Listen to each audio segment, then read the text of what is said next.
চীনের মহান দার্শনিক কনফুসিয়াস বলেছিলেন, everything has beauty but everybody can not see it. পৃথিবীর সব জায়গায় কম বেশি সৌন্দর্য নিহিত রয়েছে, বিদ্যমান রয়েছে, কিন্তু সেটা দেখার মতো চোখ আমাদের সবার নেই। সব জায়গায় সৌন্দর্য আছে, আমরা সেটাকে বুঝতে পারি না, কারণ আমাদের কাছে সৌন্দর্য বলতে বাহ্যিক অবয়বটুকু যদি একটু কোমল হয়, রমণীয় হয়, মোহনীয় বা চিত্তাকর্ষক হয়, তাহলেই সেটাকে আমরা সৌন্দর্য বলে অভিহিত করি। এবং আমরা কখনোই তার ইনার কোয়ালিটি বা সেটি আমাদের জন্য উপকারী বা অপকারী কতটুকু, সেই দৃষ্টিকোণ থেকে আমরা কখনোই বিচার করি না। সৌন্দর্য বলতেই আমরা বাহ্যিক অবয়বটুকু বুঝি, কিন্তু সৌন্দর্য কি আসলেই বাহ্যিক অবয়বের সাথে সংশ্লিষ্ট?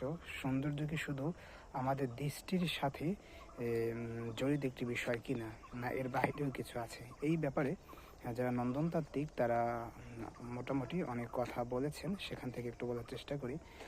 প্রথমে আসে কিটসের কথা। কিটস বলেছিলেন, truth is beauty, beauty is truth.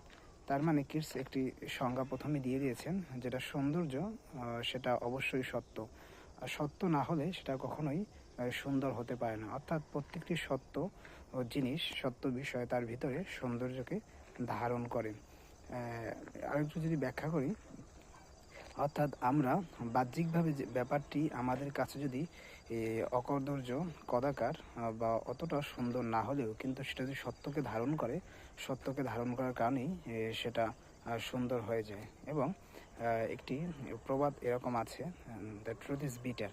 আসলে যেটা সত্য সেটা একটু তিক্ত হবে, সেটা বাহ্যিক আকার আকৃতি দেখতে অতটা সুন্দর হবে না, কিন্তু সর্বশেষে সেটাই সুন্দর বলে পরিগণিত হবে। তাহলে সুন্দর হতে হলে সেই বিষয়টিকে অবশ্যই সত্য হতে হবে। দ্বিতীয় যে বিষয়টি সৌন্দর্যের সাথে জড়িত, সেটা হচ্ছে সময়। অর্থাৎ কোনো বিষয় যদি সুন্দর হতে হয়, সেটা অবশ্যই ক্ষণস্থায়ী হতে হবে। যদি দীর্ঘস্থায়ী হয়, সেটা যতই সুন্দর হোক বা সত্যকে ধারণ করুক, সেটা এক সময় সেকেলে হয়ে যায়, আমাদের কাছে অপ্রয়োজনীয় বা আমাদের কাছে অবান্তর মনে হয়। সেজন্য সৌন্দর্য থাকতে হলে নন্দনতত্ত্বের বৈশিষ্ট্যগুলো নিজের ভিতরে ধারণ করতে হলে সৌন্দর্যকে ক্ষণস্থায়ী হতে হবে। এবং তৃতীয়ত হচ্ছে, সৌন্দর্য বিষয়টা সার্বজনীন হতে হবে। সৌন্দর্য বিষয়টা কখনোই কোনো পাক্ষিক, কোনো সম্প্রদায়ের বা কোনো বিশেষ একটি দল মতের এজেন্ডা বা ম্যানিফেস্টো হবে না। সৌন্দর্য হতে হলে সেটাকে অবশ্যই সার্বজনীন হতে হবে। হয়তো সাময়িকভাবে কিছু মানুষের কাছে সেটা অসুন্দর, অকদর্য মনে হতে পারে, কিন্তু সার্বিকভাবে যেই ব্যাপারটা পৃথিবীর সকল মানুষের কাছে গ্রহণযোগ্য, যে ব্যাপারটিকে পৃথিবীর সকল মানুষ এক বাক্যে মেনে নিয়েছে, সেটাই সৌন্দর্য।